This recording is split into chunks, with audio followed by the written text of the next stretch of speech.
And I'd like to introduce you to the people on this panel. I am not going to read bios because I did that for their individual lecture, so I'll just tell everyone who everyone is. The first person here is Brenda Davis, and Brenda has spoken at our conference before. Her YouTube videos are some of the highest viewed videos that we have, and she offers us she's fighting hard for us. She reads all the data, all the studies, and puts it together so it's easier for her. So I'd like to welcome Brenda Davis. Thank you. Thanks, Steve. Dr. Kim Williams, the past president of the American College of Cardiology. We feel very fortunate to have a cardiologist who also is an expert in nutrition, reads all the studies, and is willing to spend his time. This is not the most profitable way for a cardiologist to spend their time to come to the Real Truth About Health conference. This is purely for you. There's no incentive other than someone who's truly on your side and wants you to be aware of this information. So thank you, Dr. Williams.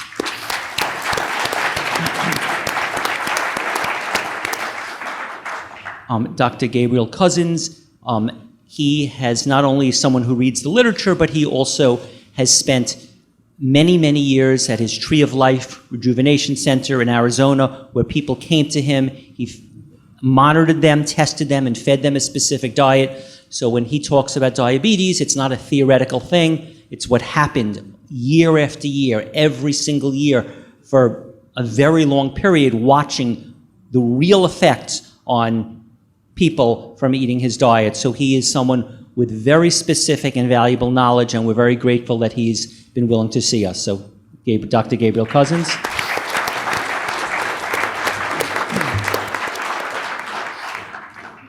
And many of you are familiar with Dr. Joel Fuhrman. He has spoken before. He's had the highest rated video, the highest viewed videos of any videos we've ever done. A lot of people relate. I mean, it seems like there should be thousands of doctors doing exactly what he's doing, saying the exact thing he's saying. So he's very unique, but he shouldn't be. It seems like what his message should be the same thing that everyone says, but we're very fortunate to have someone that has been devoted to helping us get this information straight. So, Dr. Joel Fuhrman.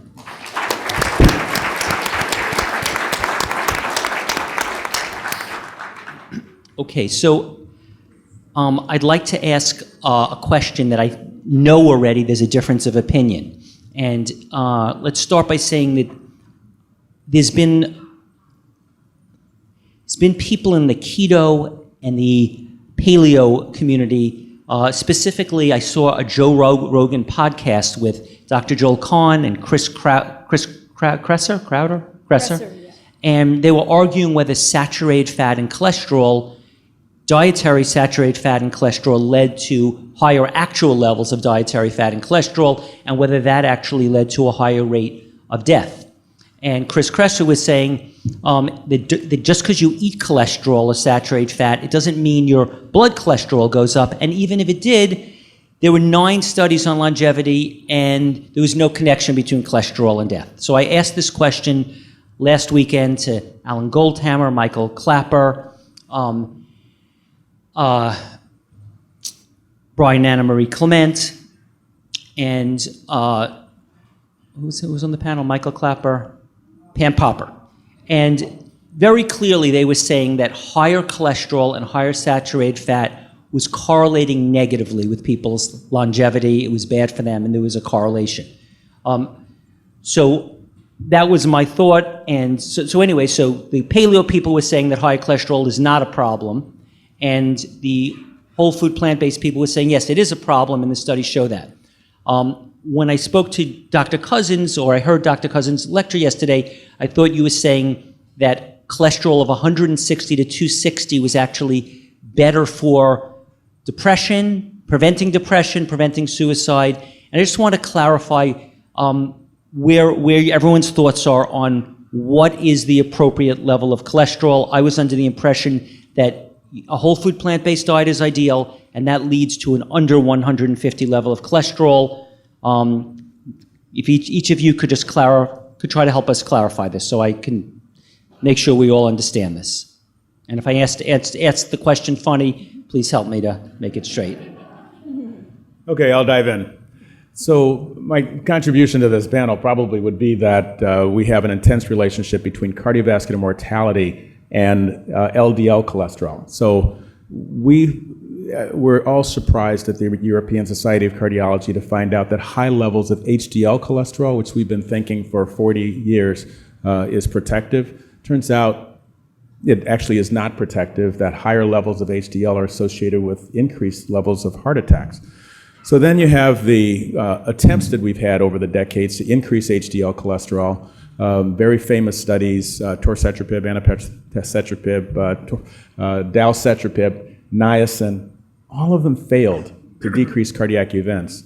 So at this point, we would say that the HDL story is probably, we may need to learn some more about it, but right now it's not something that we can use.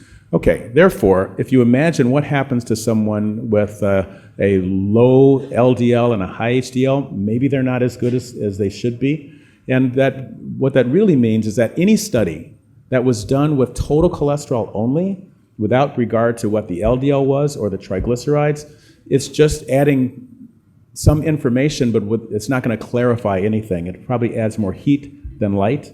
And so you can come to a lot of different conclusions. And in fact, we're trying to get all cardiology out of measuring the non-HDL cholesterol or staying with what the LDL cholesterol is, because that's where we really know that for every 1 millimole, which is about 39 on your American scale, milligrams per deciliter, for every reduction of 1 millimole, you get about a 22% decrease in cardiovascular events.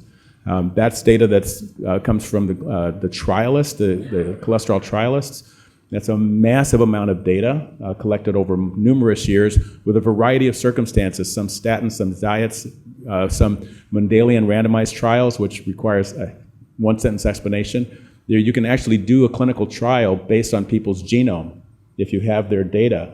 And everyone has so-called SNPs, single nucleotide mutations that will actually change their cholesterol, and you can follow what happens to them naturally, and that's so-called Mendelian randomized trials. They all show the same thing. So I would say that whatever people say about total cholesterol, I don't know what that means anymore, but I know what it means with LDL cholesterol. Lower is better. Hey. There's a question. Do you want to? Yeah. Do you want to explain, because maybe let Dr. Cousens address what this is about? Well, I want to start with a few things. First of all, this 5G thing is really important. I just handed a 11-page document. It's 5G with the 20,000 satellites. We're talking about disrupting the Schumann resonance and the global electric circuit, which all of life on the planet is attuned to. This is not such a good thing, right? There is, in the end of that, all the organizations worldwide they're struggling against it, and we actually do have a solution to defeat them legally and lawfully, which is use of UCC law, which has worked with the smartphones. So they have the document over there. It's on my website. I love you to read it because it's got to be a worldwide effort to stop this from happening. Okay? So in that context, because that's really a big problem, we can talk a little bit about this. And what you told me was really interesting. Actually, really interesting. So the diet I mentioned, and then I've studied with clients over the years, lots of clients, but at least 120 in one series, is that a 25 to 45%, really 25 to 35% complex carbohydrates, 25 to 45% only plant fat, only 10 to 15% protein. Now, the significance is, which is really cool, what you just said, is on this diet, the drop in LDLs, which we measured, was about 70 points. It was huge. So people went from, close to 150 or more, really down to 69. There you go. So that's exciting. That just changes my discussion about it. Okay? Did everybody get that? So, and I'm going to tell you something else to think about. Because in answering this question, it's really more complex, which you pointed out. It just can't say cholesterol in, cholesterol out. It doesn't work that way. The body is homeostatic. The liver makes 75% of the cholesterol. If we take too much in, it'll make less. If we don't take enough, it'll make more. Where we're going to is where the body wants to go to is homeostasis. Around 150 or something like that. Now, I compared my study with Dr. Esselstein's and one other study, and those two studies were 10% fat. Mine was, as I said, 25, 45%. All three diets lowered the cholesterol. All three diets, relatively speaking, lowered the LDLs, but they all lowered the cholesterol. So now we're saying, what happened? 10% did it, 25 to 45% did it. What's going on here? And I looked at it because it's like you got to make sense of it. And what I saw is, what did they have in common? No junk food, okay? No GMOs, no white flour. Oh, wow, that's shocking. No white flour, no white sugar, okay? And they're good, and it was all organic. So what I saw in trying to make sense of it, like, okay, you got a 10%, now you got 25 to 45% according to the Constitution, is the real factor was people were eating in a healthy way, which was bringing the whole body into homeostasis and lowering our LDH went way lower. Actually, there's more to it, but it went way lower. But they all went down. That's my point. Cholesterol, total cholesterol, all went down. I know that doesn't matter anymore, but in the moment it mattered. Okay, so it's kind of exciting to kind of move away from into a more holistic viewpoint. Is does it matter with the cholesterol? Okay, now I'm getting back to the kind of the bigger question, because you see, we could talk all day on this, right? I'm tempted to do that, but I won't, okay?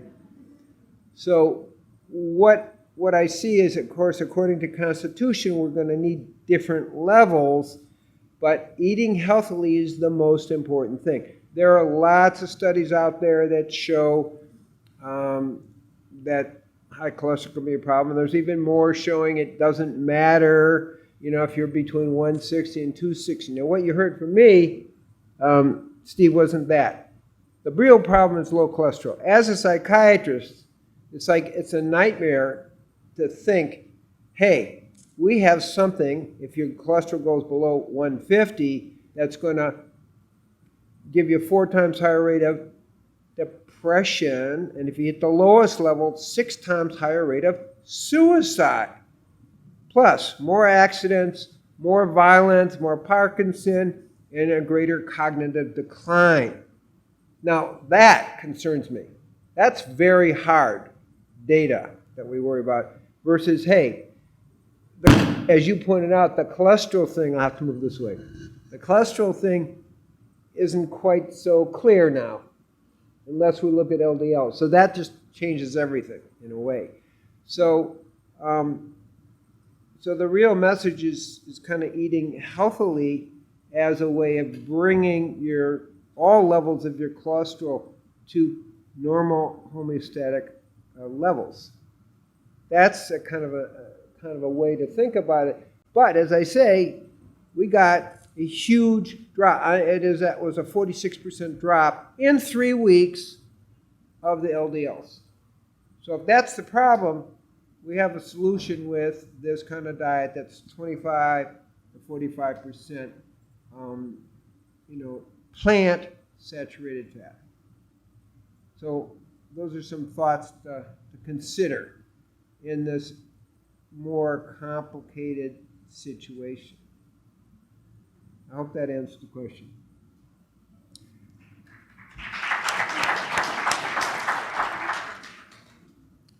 I could just add one or two things, and that is, number one, we know that as diets are higher in animal products, both cancer rates and heart attack rates increase as a proportion of animal products as the total proportion of calories go up. And the mechanisms via which animal products increase heart attack and cancer death isn't always via increasing LDL cholesterol. There's other mechanisms which diet higher in animal products increase causes of death. So just looking at the cholesterol in a vacuum doesn't tell us all the answer. And furthermore, we also see that diets higher in nuts and seeds result in lower rates of cardiovascular death and lower rates of total mortality in more than 8 different significant meta-analysis encompassing hundreds of thousands of lives and tens of thousands of deaths. We always give studies more credence when they look at hard endpoints like death compared to soft endpoints like cholesterol levels. So we know the diet that's maximally protective, and we're all recommending similar diets, so to speak. And I'm also suggesting that there's no evidence that focusing on the fat content and trying to arbitrarily get your fat content below a certain number is going to benefit your heart or your cholesterol. It's the overall nutritional quality of the whole diet, so we're in agreement on that. Yeah, nice. There's also a concern, though, which I did mention, that on vegan diets, certain genetic types who have lower rates of conversion enzymes don't make ALA into DHA as efficiently as other genetic types do. And we did a study on 166 vegans. I shouldn't say we did a study. I was not involved with that study. As president of the Nutritional Research Foundation, our foundation funded the study, but I wasn't part of the study. Different scientists did the study.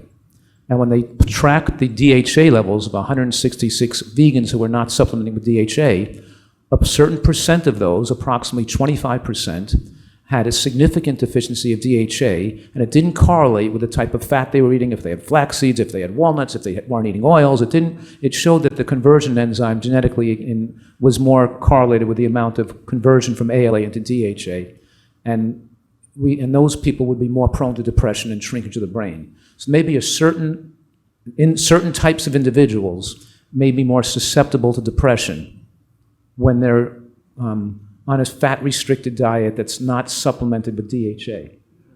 And so we're trying to make sure a vegan diet is safe for all people and being conservative and careful in making sure that people who are prone to not producing DHA don't get into trouble on a vegan diet, because it's not about heart disease so much. It's about them not getting depressed and not developing dementia later in life due to severe DHA deficiencies. So that may be the reason you're seeing some people with low DHA increasing their risk of depression, because those may be the people that would have done better with more fish, or if they were eating more, their cholesterols might have been higher, and the lower cholesterol in combination with the low level of DHA may be, on a vegan diet, may be increasing the risk of depression. Just something we should consider, because we don't have all the answers, and when we have to make judgments, we have to do it conservatively and make sure we're not hurting people. You know how they say, first do no harm. We have to be more careful. In my experience, and I think Brenda's too, is that the vegan community very often speaks as if they know everything, and they proclaim something that nobody has to worry about this, and you get plenty of DHA in a vegan diet, and and there's they make blanket statements for all people, and we just have to be a little more careful here. Great. If I could just say, that's so right on. Everything you said is just perfect. I have, as a psychiatrist, it's wow, this is a problem. The DHA, EPA, if it's low, you're going to have a much higher chance of depression. My study suggests maybe 90% of the total U.S. population is deficient in DHA and EPA. And I treat, for example, post-pregnancy depression. Those are all women that get deficient in DHA because the baby needs the DHA. And all you need to do is give DHA, and it goes away. The key here that I've gotten to a point on, because so many people are deficient, I'm really just giving DHA, EPA as a supplement. I use a plant-based one because of just what we're saying. It's just like the B12. Some people are going to be low, some people aren't. But it's safer with the safe thing like DHA, EPA to just give that to everybody. because what Joel's saying is really, really important. It's really right to the point.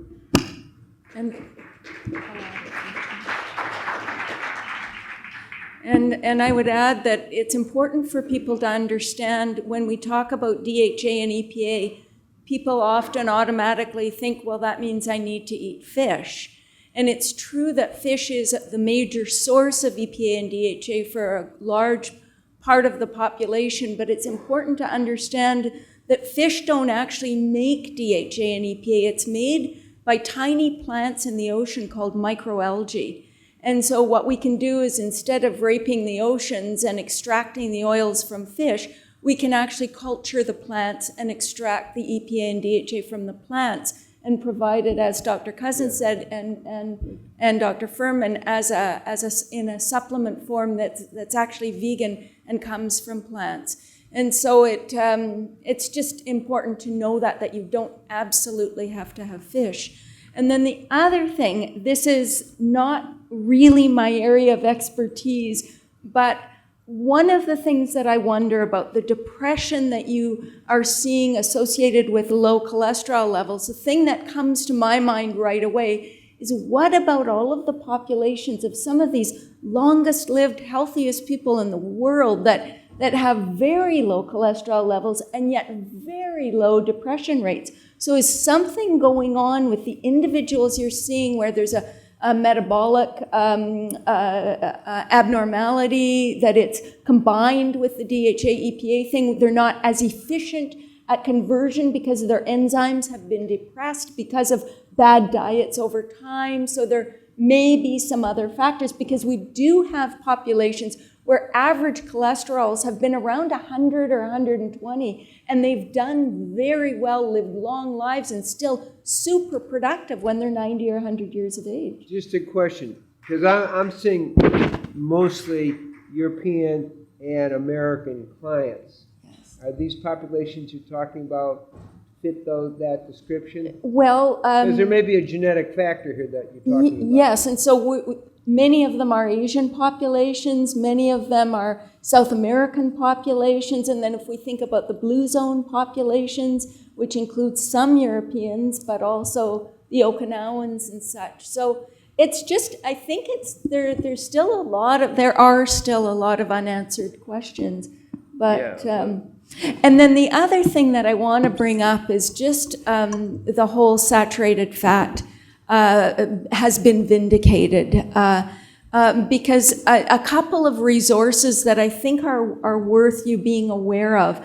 And one is the 2017 presidential report on fatty acids and heart disease. And I'm sure, the American Heart Association presidential report.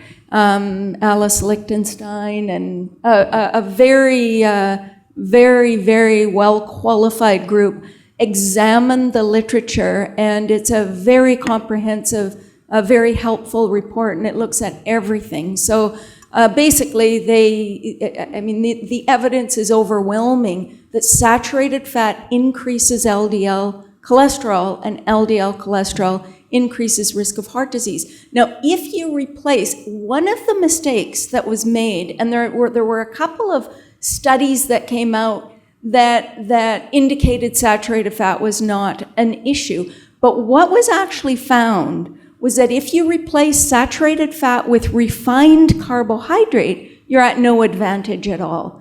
If you replace saturated fat with polyunsaturated fat, you reduce your risk about 25%.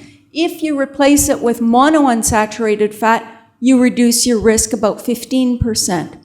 If you replace it with complex, like I think they look specifically at whole grains, you reduce your risk by 9%. So that's replacing saturated fat. And then the other thing to be aware of is this study called the Chowdhury trial from 2014, which showed that saturated fat does not increase risk of heart disease. One thing to know about that study is it was really riddled with errors and omissions. And one of the things that was done in several of the studies that were part of that meta-analysis is they actually controlled for cholesterol. So they controlled for the factor that causes, that can cause heart attacks, which is just, you can't do that. Another thing is that, and I think this may be the most important thing, is 19 out of the 20 studies that were included were comparing within populations, people eating 11% saturated fat versus those eating 13%. Or in Finland, I think it was around 14%. And they compared within populations, but they didn't compare between the populations. And if you looked at the people with the highest rates of heart disease in Finland, they had over 4 times, it was 4.4 times higher rates of heart disease than people who were eating the lowest saturated fat in Japan. Well, there were no differences within the 5 or 6% of saturated fat in the Japanese, but there sure were between. And the only group that they actually looked at people consuming hugely different amounts of saturated fat was the EPIC-Oxford trial, which was included in that meta-analysis. And in EPIC-Oxford, the people eating the least saturated fat had almost 3 times lower risk of heart disease than the people consuming the highest amounts of saturated fat. And I actually contacted one of the authors of that study to ask her, what's up with this when it first came out? And you know what she told me? She said when they first did the analysis, their study actually showed a 19% increased risk with higher saturated fat. Then they reworked the analysis because they were rejected. It was nothing new. So the study was rejected. They reworked the analysis, took out some of the studies they were using, and then got this new finding that saturated fat didn't matter. And she said, the one thing I would tell you is this study in no way, shape, or form changes anything about what we should be saying about saturated fat. Saturated fat increases LDL. We know that from 50 years of clinical research. We still need to be telling people to restrict saturated fat.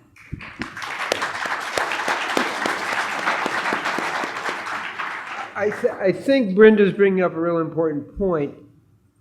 They've even said now about 50% of the studies, like in the New England Journal, are altered or bogus. That really makes life hard, okay? Because, like, what are you going to trust? It's like an accumulation of studies you have to look at. Anybody know who Ansel Keys is? Okay, so in 1953, Ansel Keys studied 22 different countries about the theme of cholesterol and heart disease. 6 of those countries showed that people who had a higher cholesterol had more heart disease. 16 showed the other. He only printed the 6 and made his theme that brought this whole cholesterol thing on, okay? If he had combined all 22 together, it would have shown it didn't really make a difference. So life gets hard when you're trying to be a scientist, trying to figure out all these things, when the people doing the research are altering the research to kind of make their point. So it isn't easy at all anymore. So that's kind of a complaint that's coming out that the scientists are making. It's like, how do I trust this? So thanks for bringing that up. It's not true, Lance. Not an easy topic when we see a lot of retractions these days. I would say that fabricating or altering data is probably less common than starting off with a particular point of view or bias, finding a study that supports that, or doing one, and then going ahead and publishing it. It's so-called positive publication bias. That is, if I think something is really important and I study it and I don't find that that's true, I'd say, oh well, go on to the next project. That negative finding never gets published. So we do have flaws in the way that we do things. We're trying to make it better. Having clinicaltrial.gov, if we're going to do a big clinical trial, I should submit it. Everyone can look at it. And then years later, when I haven't published it, somebody could call on the carpet and say, hey, what happened to that study? Well, it was negative. Turns out that it wasn't true. And so we are trying to make it better. We're trying to make sure that there's good disclosure so that the relationships with industry and financial incentives to sort of come to a specific conclusion are at least transparent and hopefully not going to continue to influence the way science is done. I do want to make one point that hasn't come out yet, because we've talked about so many things, and it goes a bit back to what Dr. Fuhrman was saying. It's more complex than LDL, even with saturated fat. I mean, we've pointed at those two things for a very long time for heart disease.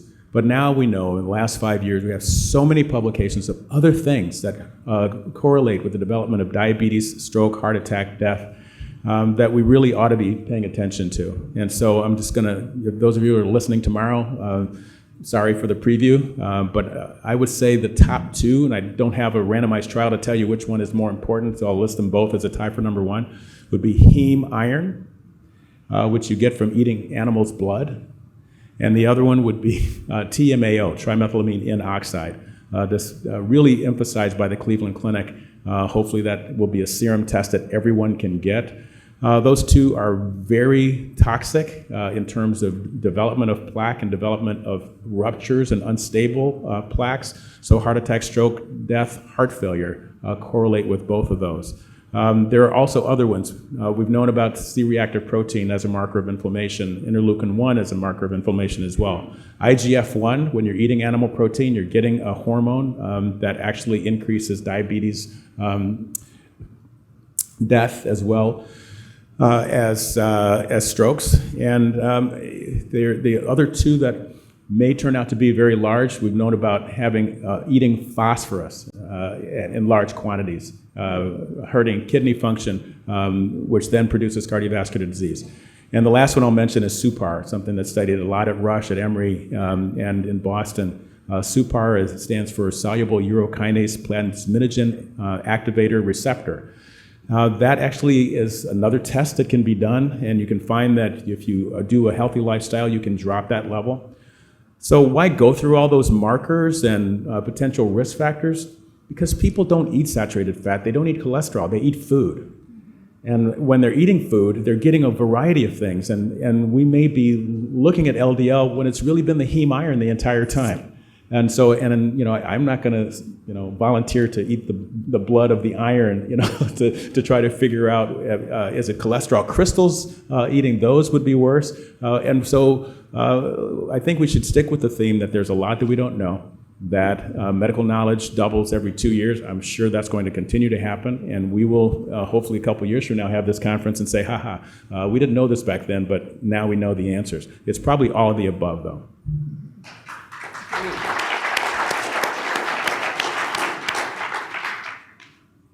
I just want to say, I know this is not that important, but I just feel Ansel Keys is being attacked unfairly and has been attacked unfairly, and there's twisting in the interpretation by the paleo and meat-based community to make it look like he twisted his studies and did things wrong, and I think that's unfair, unjustified, and incorrect. The reason he left out some countries is the data wasn't sufficient to include them, and there was lots of and he was not a researcher that was trying to twist information and produce bad research. So even though he's dead, I just feel we shouldn't be smearing his name. I'm just got to stick that in there. I'm sorry.